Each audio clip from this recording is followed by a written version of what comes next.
वैसे पुदीना नहीं ना था। आराम से हाँ उगे वाला ना कि आइल बानी तोहरा गलिया के नवारू हमर ललिया आइल बानी तोहरा गलिया के नवारू हमर ललिया देखो ना यारवा के मुश्किल भइल बा बलिया देखो ना यारवा के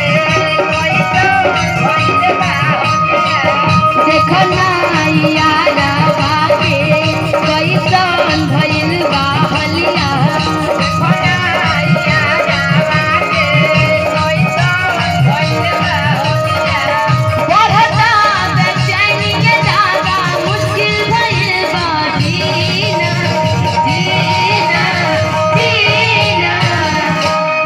लेरिया दूधी पुदीना तुम्हारे साथ पुदीना में डबल आवाज कहाँ से आता है? अच्छी बात है, डबल डबल निकालते रहो कि ले ला पुदीना ले ला पुदीना ले ला पुदीना ले ला पुदीना ले ला पुदीना दरिया के हसीना ले ला पुदीना ले ला पुदीना सैया लागत कावाल सैया बगली से निकाल सैया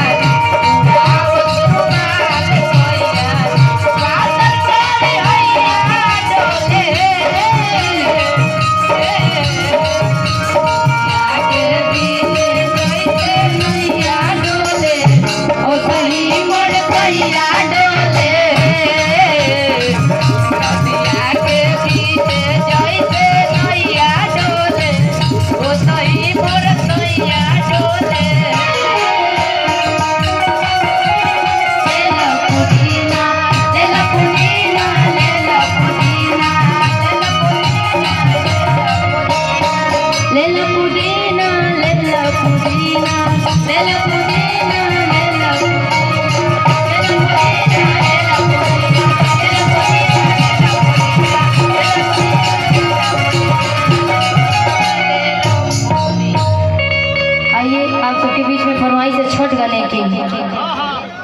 चलिए छठ गीत के दौर में चलते हैं। तब तक चंदन जी पहुंच चुके हैं मोड़ पे, आ रहे हैं।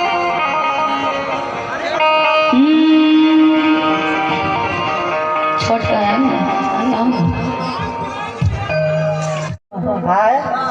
रूप तारे के पहले रखले रहन हमर फूक है हर जिया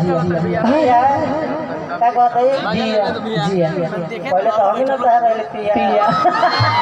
ए बाबू किस संगीतन पर चढ़ा होता कोई सर बोल रहे बता रहे भोप दे मुआ दे कोच दे कबार दे सलाई दिन से खोल दे मुआ के पटक दे एगो आवाई बे कौन धान से घास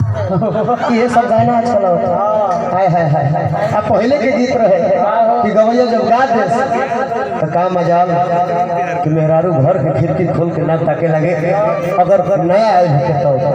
गावे की पिया बा जात बड़ पुलिस के बहलिया में जादू जी के जरी ढेर मत रहने हम एक पे पहनवा के 8 होबे दुहिला ध्यान दी है ओ भाई थेथरा दे बड़ी तू कि पिया बा जात बड़ पुलिस के बहलिया में। अब सुन ले लइका बस तो एक लाइन कहे के पड़ी ए बबुअन के खुश क के जइबे ना बुझाई लो आरा छोड़ दई कौन जगह आवा बलिया ना हो बलिया है कि बलिया में दोबारा फिर दूसरा आदमी के गोड़ टूट गई मेन बात बा जब एनर्जी में बड़ी बड़ी दुहाइले नहीं अब न दुहई हैं बबुआ पुरनको गाना खराब थोड़ा रहे ओहू पर रूपा नची है देखा भैया कि कुछ हो ले ले ललपीर मोर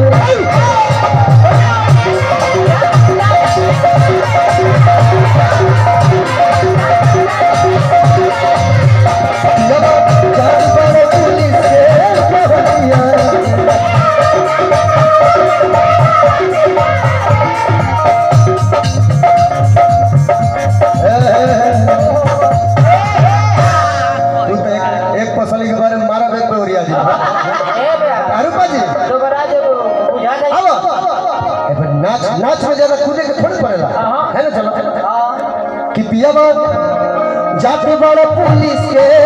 बहलिया में। पियावा